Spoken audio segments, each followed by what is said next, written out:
एक बहुत बड़ा और हरा भरा जंगल था जहाँ एक तोता और एक मैना रहते थे।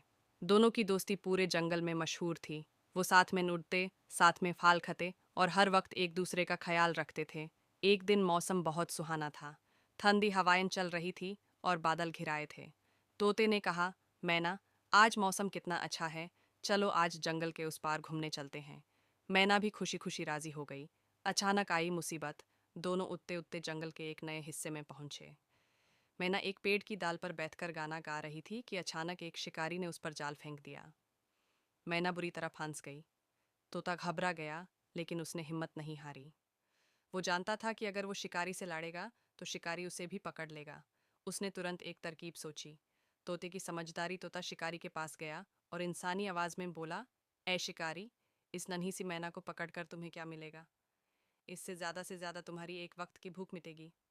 अगर तुम इसे छोड़ दो तो मैं तुम्हें एक ऐसी जगह बताऊंगा जहां सोने के सिक्के गड़े हुए हैं। शिकारी लालची था। उसने पूछा, सोने के सिक्के कहाँ हैं वो? तोते ने एक पुराने खंदार की तरफ इशारा किया और कहा, वहां उस बड़े पत्थर के नीचे एक पुराना कलश है, उसमें असली सोने के सिक्के हैं। लेकिन शर्त यह है कि पहले तुम इस मैना को आज़ाद करो, तभी मैं तुम्हें सही जगह दिखाऊंगा। खुशी की घर वापसी लालच में आकर शिकारी ने जाल खोल दिया और मैना तुरंत उड़कर एक ऊंची डाल पर बैठ गई।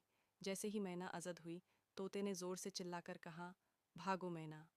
दोनों ने तेजी से उड़ना शुरू किया। शिकारी उनके पीछे भगा, लेकिन तब तक दोनों घने पेड़ों के बीच गायब हो चुके थे। शिकारी खंदर पहुंचा तो वहां मिट्टी के सिवा कुछ नहीं था। तोता और मैना सुरक्षित अपने घर पहुंच गए। मैना ने रोते हुए अपने प्रेमी तोते का शुक्रिया अदा किया।